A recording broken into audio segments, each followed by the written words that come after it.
Hello, I am back. Mr. Matthews will be with us shortly. Are you there, Kevin? I see waiting for guests. So, my name is Patrina Dixon. I am a personal finance coach, and I will have Mr. Kevin Matthews II joining me today. We are going to talk about how the banks failed, FDIC insurance, and things you should think about. Just waiting for my guest to come in. Um, let's see. Add guest. Let me see if I see him.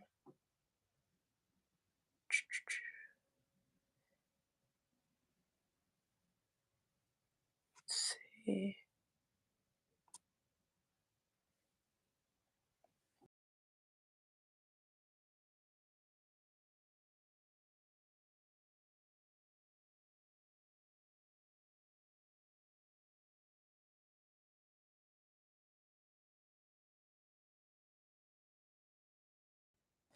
Okay, hopefully he'll be coming in shortly. So again, our topic is what happened? What happened with these banks? Again, Kevin breaks it down amazingly well. I can't wait for him to get on. And we're going to talk about FDIC insurance and just sharing why it's important for you to under. The reason why I wanted to do this episode is one, I want to bring forth more people on my platform that what they're doing and that they are, the goats in their field. And this young man, I met him several years ago. He used to have a radio show in New York, and we've just been in a lot of the same financial circles for some time. And this topic, I knew like he was the one that I want to get on. I heard him on his own show channel talk about it in such a layperson's way that I thought it would be very pertinent for those of you that follow me to get the information directly from him. So hopefully uh, he will get in soon. There are other people that are joining in. We want to make sure that our guest gets in. So just give us a few more moments. Technology, man, when it works, and when it doesn't, it doesn't. So let's kind of see. Just gonna see if he's there. Let's see where he is. Hold on one second.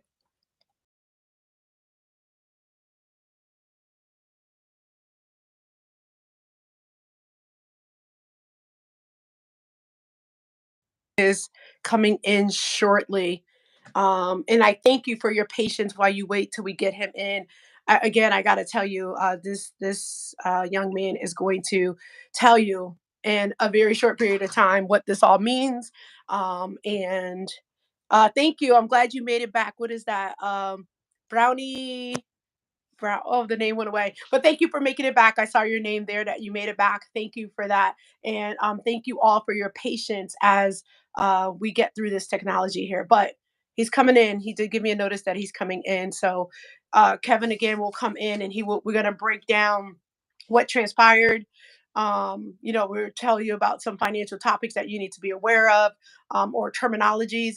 And then we're also going to talk a little bit about FDIC insurance. And again, if you aren't subscribed to the It's My Money with Patrina YouTube page, make sure that you do that.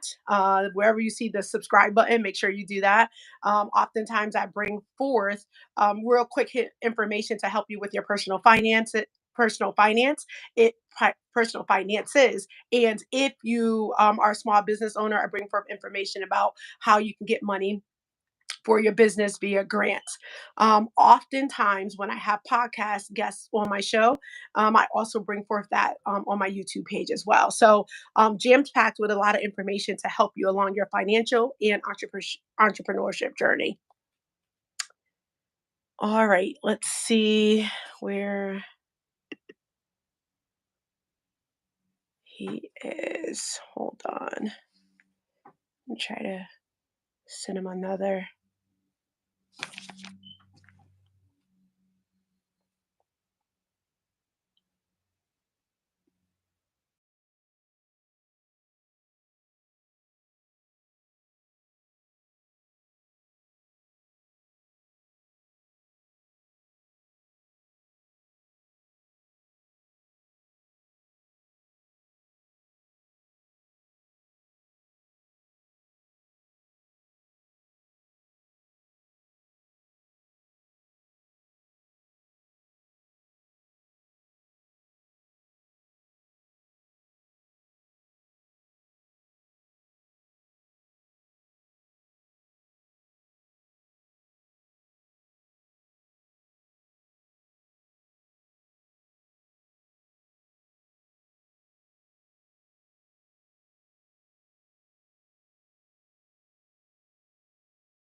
He's coming in shortly, coming in shortly.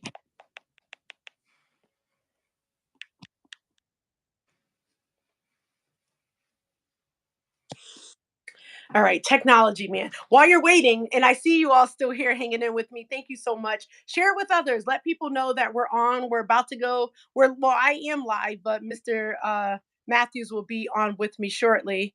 Oh, there he is. I think he's coming now.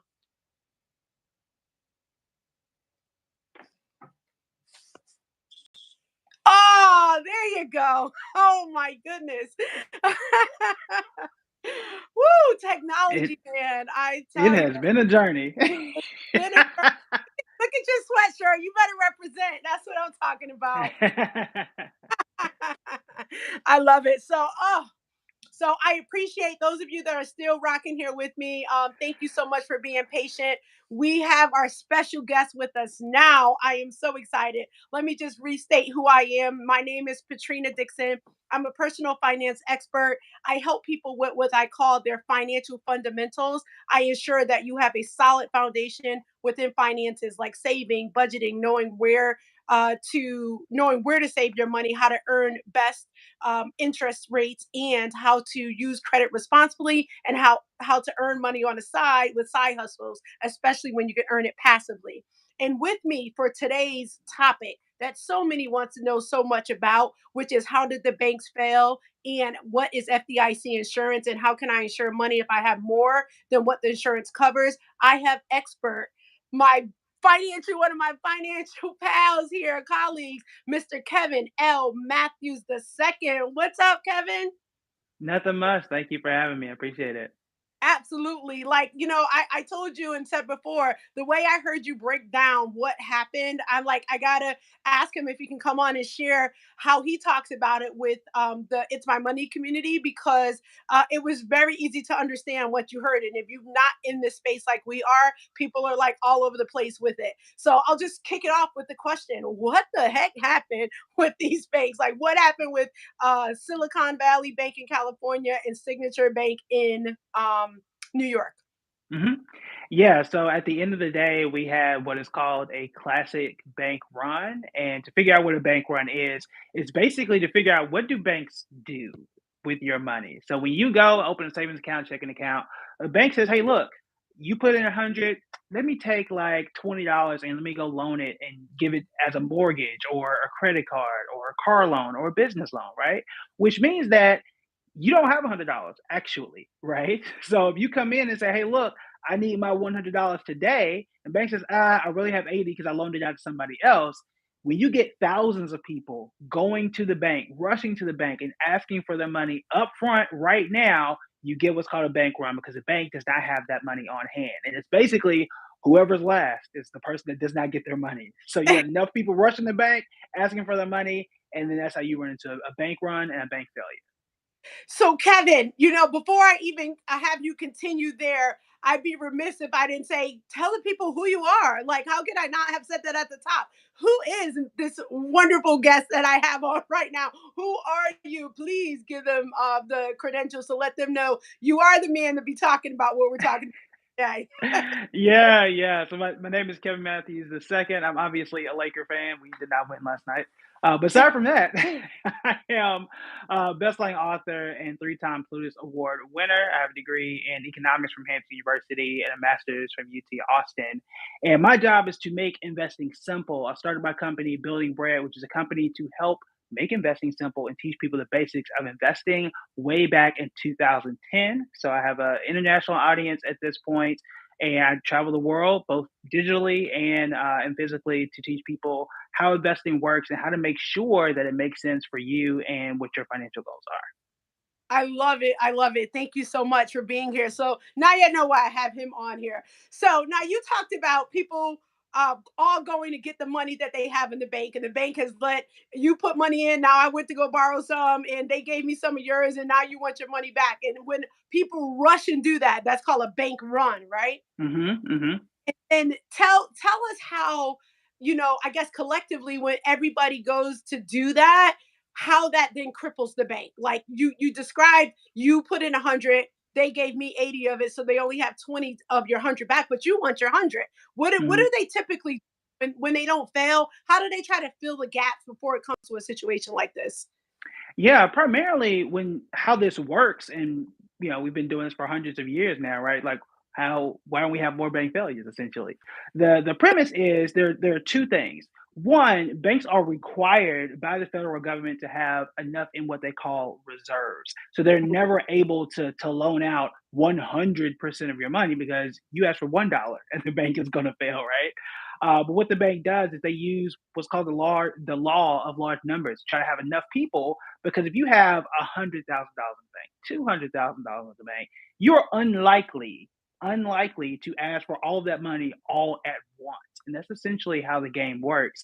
They have those reserves to make sure that they can tolerate some volatility in terms of people coming and asking for their money, but they're really betting on the fact that most people are not going to ask for all the money at once. Very similar to the insurance industry, right? Everybody's paying their premiums, but not everybody gets into an accident every single day.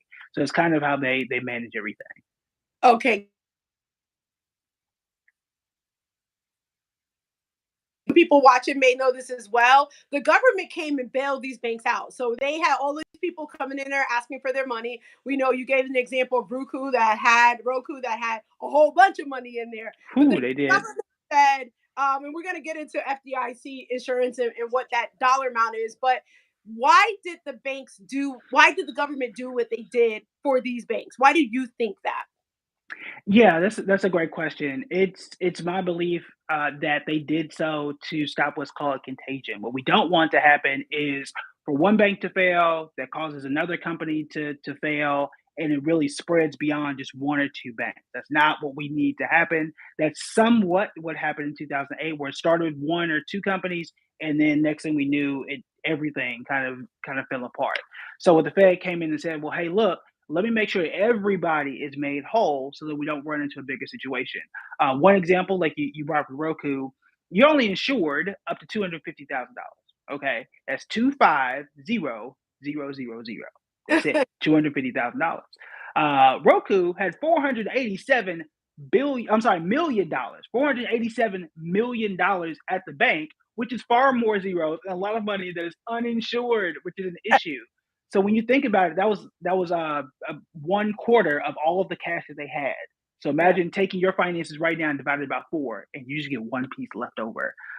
So if that were to happen, then or that did happen, if they weren't able to get that money back, that's people that are likely to lose their jobs. Roku's not going to be able to pay the bills.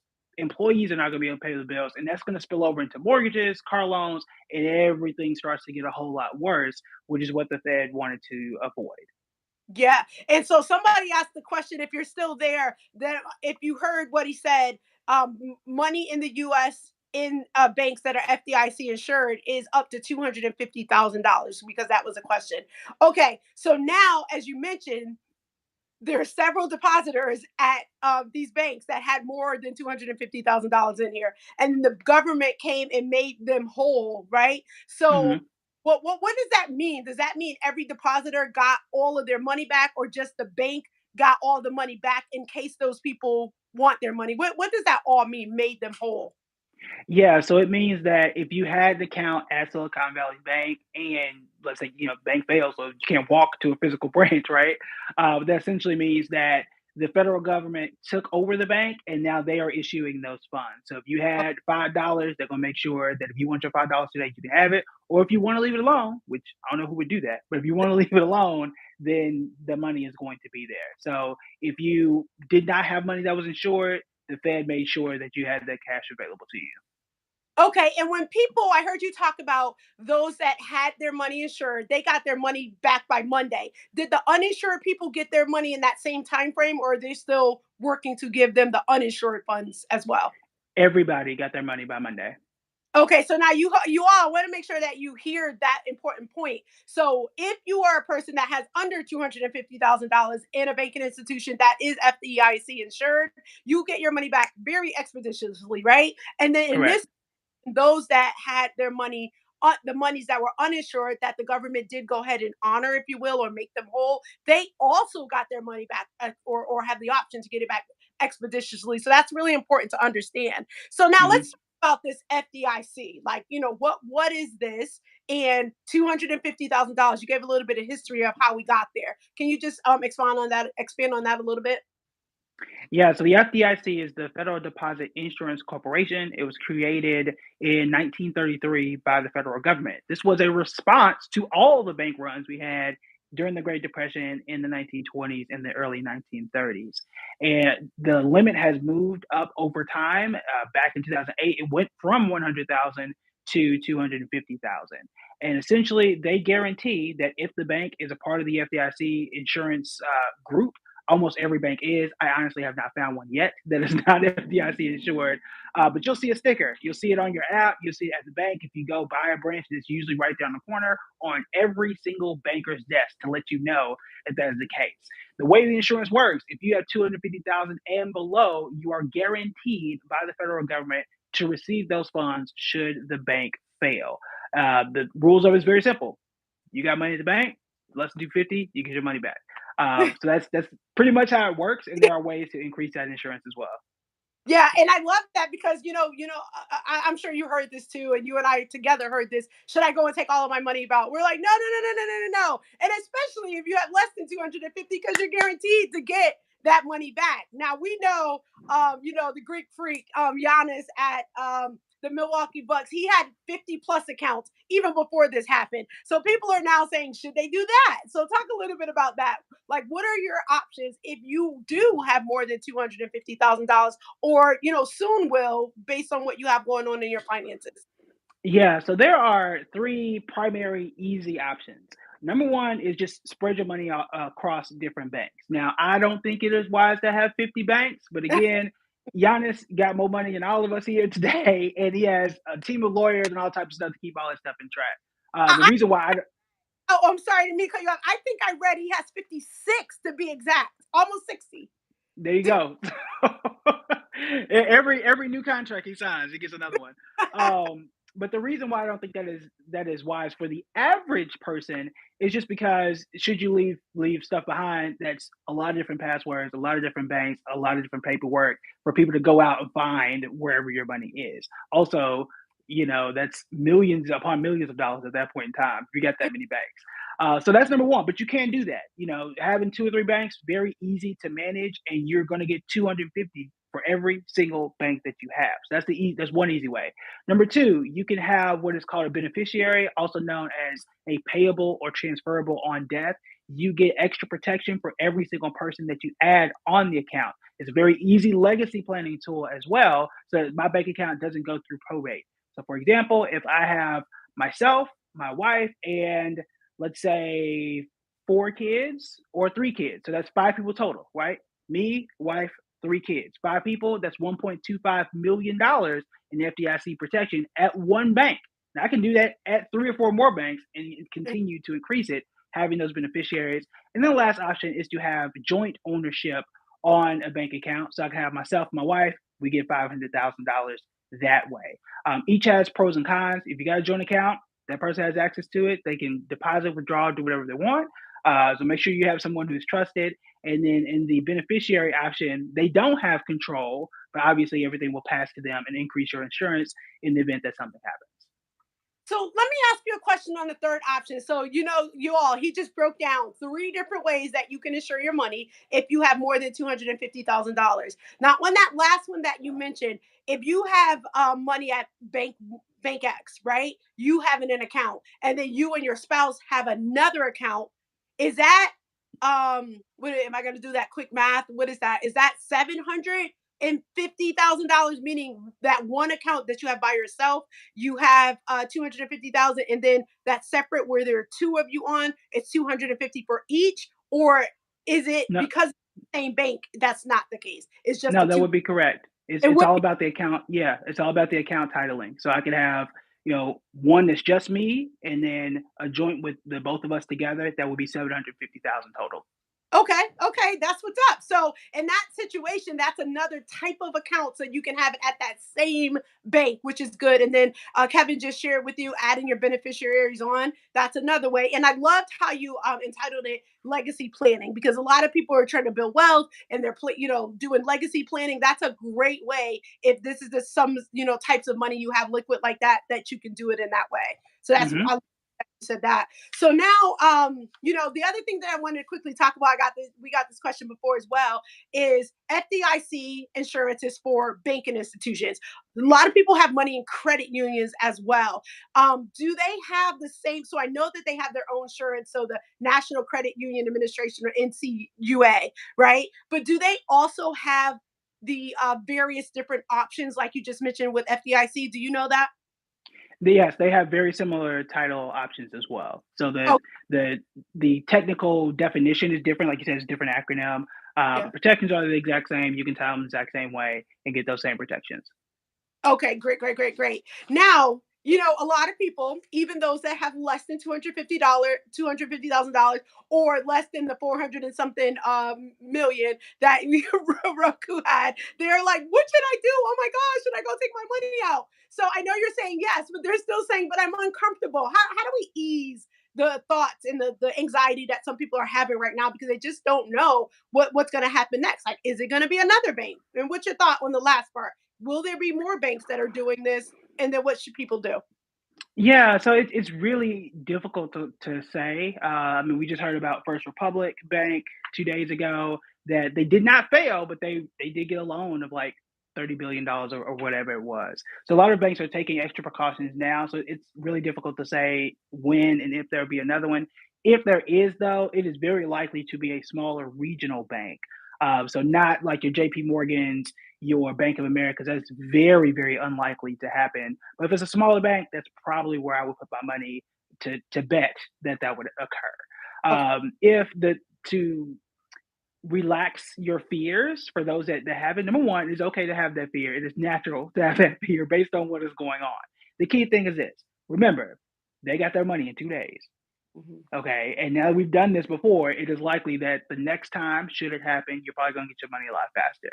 The other thing too is when you are afraid and you rush the bank, you are causing the issue. That is one thing that you absolutely want to avoid doing because it's exactly what happened in Silicon Valley Bank. If people didn't go and ask their money immediately all at the same time, we would not be talking about this issue. So you want to make sure to remain calm and say, look, I'm gonna get my money anyway if it fails, but also if I don't rush the bank, then there's no bank run, and you're going to be okay. It's I was basically like, gonna yeah, go I there. mean, You're gonna run to the bank and get your money yeah, there. if you don't run to the bank, it won't be one. I It's love very similar to if you're like in the park and you see a bunch of people run by, what do? You get up and run because you're like, oh, that. something bad is happening. But if you don't run, then everything is fine. So you got to be very Yes. careful about that. Yes, I love that. I love that so much. So, okay, so people are, I love how you just mentioned how they can relieve some anxiety, right? And another thing that I like that you talk about is um people has to start to manage their money and build wealth. And people, when they think about this, it should help them begin to think about how do I do my money now. Like, I don't know if this is going to happen again. I may have $250,000 now, or I may not. Do I do what Giannis has done? And I think it's a little bit of it all, except for the bank run, right? So yes, Hmm. have more than one bank. Yes, have potentially more than one account at a bank if there's a spouse, a husband, or two people that are in a relationship, whatever type of relationship that is. I think it's a little bit of all, right? You want, just like we need to diversify our money, having it grow in different ways. We should also have it stored in different places. I think. What's your thought on that?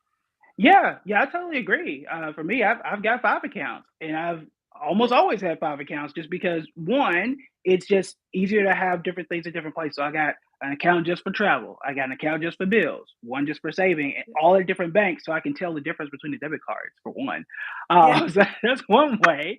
And then for having beneficiaries, it's just a basic legacy thing that I could do for free that I should be doing anyway, right? yeah. So if I ever have $2 million in the account, I'm gonna still be protected.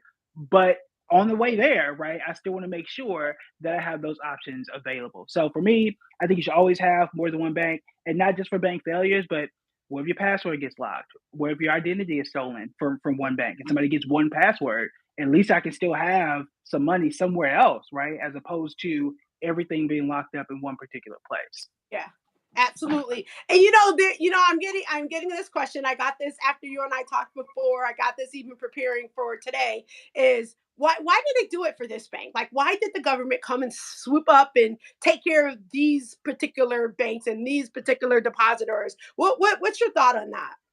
Yeah, it's a great question. One of the reasons, and this reported in the New York Times and other publications too, well, they feel that they really took care of this particular bank is because of who they serve. So it is Silicon Valley Bank, which is where a lot of tech companies got their start, where a lot of tech companies, Roku included, has a lot of their money. If you were somebody looking to start like the next Instagram, is usually Silicon Valley Bank that's going to give you that first investment. That means though that should that bank fail and those people don't get their money back, number one, that's going to cause a lot of harm to people who are above the insurance amount. But if a Roku goes, loses 25% of their money, if Etsy had their money there as well, if they lose 25% or more of their money, that's a lot of jobs connected to that one regional bank. Whereas I'm making up a bank here, Bank of Omaha or something, may not have that many large companies, and the threat of contagion may not be that big. Got it. So again, I've heard you use the word contagion a couple times. Explain to them what that means because what the way you just described that is beautiful, right? The impact of that bank failing versus another bank, one you just gave an example of, that has a huge trickle down effect. The one that in Silicon Valley versus the other, and then what you call it contagion. That then what's the word, downstreams to the rest of various different things that run within our country. So is that the definition of contagion? Yeah, that's essentially the definition. One way to put it, since we are talking about basketball earlier, there's a difference, right? If a Giannis or even a Kevin Durant, right, if they get hurt, that changes everything, right? Right. Somebody else can win the championship. You got a lot of stuff going on if a star player gets hurt. The star player in this case was SBV. They're a star player in Silicon Valley. If a somebody who's on the bench that you don't really see, they get hurt, yeah, it's bad, right? But they probably gonna win anyway, right? So Yeah. that's kind of how it is between some of the more what we consider more important banks because of who they serve and like how important they are too.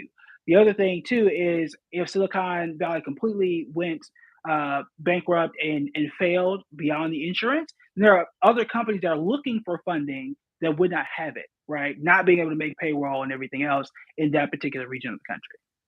Okay, got it, got it, got it. So, it's a lot. Like this is again, I feel like it's still every time I turn on the news, people are still talking about it. And I don't know if anything unraveled today because I wasn't watching the news today. So is there anything that's of recent that I didn't already ask about that we want to make sure those that are tuning in know of, the most up-to-date thing relative to this topic? Yeah, so there are some other regional banks. First Republic was one. You had an international bank, Swiss Bank, have been asking for their central banks. So like our central bank is called the Federal Reserve. Have been asking for funds just to make sure they have the extra protection. So banks are proactively looking to shore up their funds in case something happens. I think CNBC just reported that banks have asked for I think it's more than 150 billion dollars in loans from the Fed just to be protected. So they're definitely being proactive to avoid anything. We'll see if anything happens, but that's the latest development that I know of. Okay, based on your thank you for that. I Hmm. appreciate. And based on your understanding of and just watching, because I know you watch a lot of this stuff, interest rates, right? So interest rates, especially for high yield savings accounts, started to rise. Do you Hmm. think there's some impact in decline because now people I'm just, which way do you think it's going to go? Because some people are taking money out, some people are heeding to what you're saying and like don't go and run and get your money, because I've seen the interest rates go up and down, and right now they're actually kind of quite favorable, especially at online only savings accounts. What do you think is going to happen there? Because it's a volatile right now. What do you think regarding interest rates? Yeah, interest rates are going to continue to rise. We'll find out next week. The expectation is that the Federal Reserve is going to raise interest rates by 0.25% next week. Okay. The reason that is we still have really high inflation at 6%. And the Fed says until we get inflation down to like 2 or 3%, we got to keep raising rates. So your savings account rate is going to continue to rise, but it is going to make things a lot tougher on companies that are not currently profitable because if you're not making money, you have to borrow money. You have to borrow money, you got to pay a higher interest rate. So it's going to make things a lot harder. But that's another reason why some of these banks have failed too. So Mm, that's kind of like the level two explanation of like what's going on is that another thing that banks do outside of loaning it for mortgages is they invest in government bonds, right? They mm, invest in things that are super, super safe. Well, the problem is if you invested in something that was paying 1% a year ago, and new things are coming out paying 4 or 5%, the value of what you invested in plummets. And yeah. that's the issue. So because people were coming to ask for the money, they had to sell those investments that were down and that they had the money, right? Because those investments lost value because they didn't get a chance to hold it for long enough. So that's another thing. So it could get a lot tougher as these banks continue to as the Federal Reserve rather continues to raise rates. So we'll definitely see. Yeah, that's interesting because a lot of what I'm doing with folks that I serve is high yield savings. Like the numbers are going up and up and up, and I actually just got this question yesterday. So they're they can go up and down, and I always tell them online only savings accounts, which are my favorite. Right? They go up. Hmm. But they're all. I think I'm right in saying. I know I'm right in saying this. I don't know how long that's been though, but as long as I've been doing what I do and following that, they'll always be higher than brick and mortar savings accounts. Like that's what They I, have been. Yep. yeah. So Yep. they have, so it's always a better place. And even when it goes down, it's still going to be a little bit higher than the next and more than what you would earn not having it in your mattress. Right. Yeah, yeah. I mean, a lot of these online banks, like depending on which one you go to, pay like 30 times more Yeah. than the largest bank out there. So, Say I it mean, again, it's my friend. Say it yeah, again. yeah. We're talking like a 30%, 30 times difference. So Yeah. if I go to look at largest bank in the U.S. and what you pay on your savings, and go to any one of these online banks, they're almost always going to pay you a lot more there.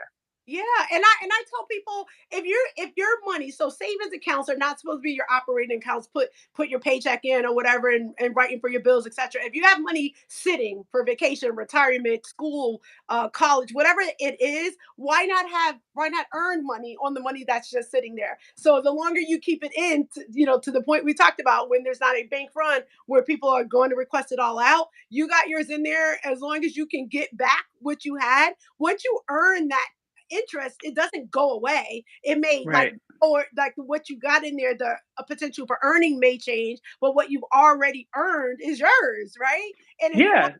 under the amounts we've talked about and you use the various different, now that they have the knowledge of the various ways that they can protect it, insure it, if you will, then do that and continue to earn when you can earn, especially when it's high right now.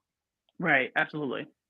Yeah. So I'm just checking in. Let me see if I have any questions. Like I could talk to you forever. I haven't even been watching to see if there's questions. Let me see if there, I think this is the button to see if there's questions. If you have questions for, oh, what do I have here? It says, what is the insured limit in the US? I think I answered that. So the insured limit in the US, the FDIC insured amount is $250,000 in the US. And then Kevin just shared with you different ways that you can get more protection on your money if you happen to have more than that. Let's see, what was the other one? I think there was another question.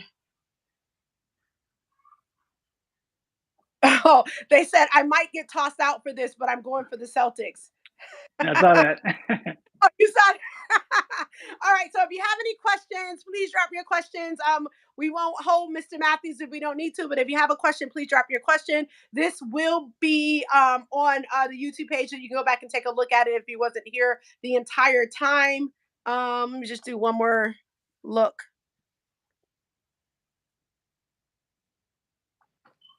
All right, Kevin, while we're waiting to see if we're going to get any more questions or if other folks come in, why don't you go ahead and tell them where they can find you if they're interested in, and which I'm sure they are, of connecting with you more. Let me just try to get this off the screen. Hold on.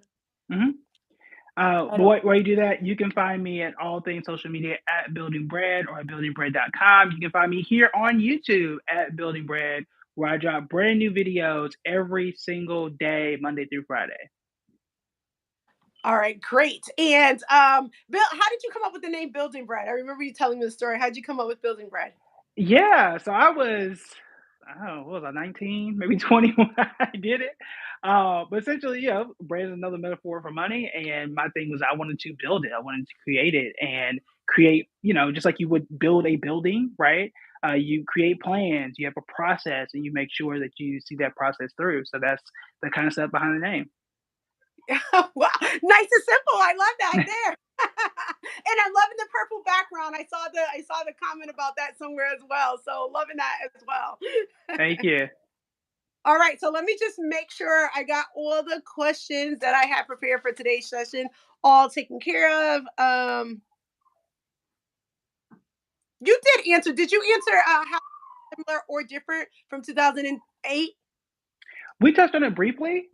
Essentially, in 2008, well, this time it's a bank run. That's the main way. The other side was contagion was one reason, but the biggest reason is that people weren't able to pay those loans. So they sold some pretty terrible mortgages back in the day, 2007, 2008. People weren't able to pay those mortgages. When those mortgages were not paid, they when I say large scale contagion, it was real bad. So the simple version is these mortgage loans were put together and sold as investments itself.